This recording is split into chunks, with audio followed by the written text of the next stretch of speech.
Hello, English 28 students. Once again, this is Mr. Clayton here to help you out with this week's assignment in the English Writing Lab.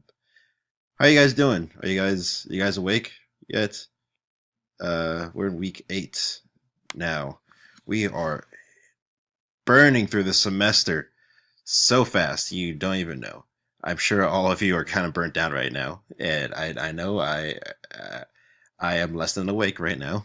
Um, Everything's getting harder, but you know what? You guys are still in there, and for that, I congratulate you. Let's talk about this week's assignment, shall we? So, you guys know the drill. Modules. Let's go to week 8. All right. Scrolling, scrolling. So, this week's assignment. If you did last week's assignment, week 7's assignment, you received a paper, correct? An article. Make sure you have that. If not, please ask one of the tutors for this paper. We still have plenty, so bear that in mind. What are you going to be doing this week, rather than answering questions about, note taking and peer reviews and that sort of thing? You're going to be summarizing. Okay. Now this is very, very different from note taking or synthesizing, that sort of thing. You are just solely going to be paraphrasing someone else's work. All right. Now this is going to be useful for when you guys eventually head into 101 and need to do some research and need to fully understand an article you're going to use for an essay or something like along those lines.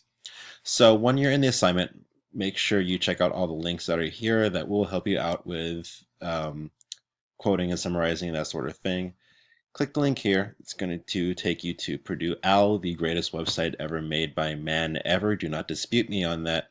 It's going to give you some pointers on how to summarize properly, how to not accidentally give your opinion on something when you're just supposed to be summarizing. So make sure you read through this very thoroughly. You're going to want to watch this video here on summarization as well. Some good pointers here. Make sure you watch the whole thing. It's only about 10 minutes long. So if you're burning through this, that's some time you can eat up with learning. Um, and as always, if you have any questions, make sure you ask one of the tutors or one of us instructors. We're all here to help you guys out anyway. Read some of these things. Look at this example. Pay close attention to. Oh God, I can't talk. Pay close attention to this example, as it's going to help you out immensely for the project. All right.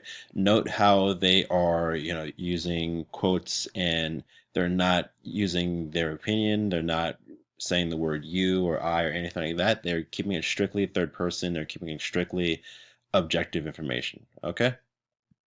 So let's move on to the project. Like I said, make sure you have that paper on you.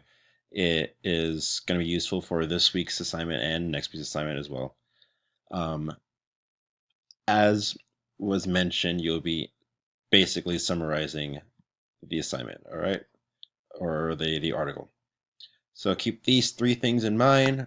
You can't see this. I was pointing to this with my finger. You guys can't see my finger, but you can see the arrow here. Keep these 3 things in mind. Read this example as well, and then go ahead and get started on your summary. Okay, so make sure you use a block quote and make sure you use one small quote. All right. So a small quote is basically a sentence or less. A block quote is a good chunky pair or piece of the article. All right. Now keep in mind some of the parameters in here. It must be 200 plus words if you want to receive credit. Easy way to do that is to put this into a Microsoft Word document. It counts the words for you, and you can copy and paste that back into this thing. It's all very easy. In case you don't get that, please ask one of the tutors or one of the instructors. Ask anyone who looks like they know what they're doing.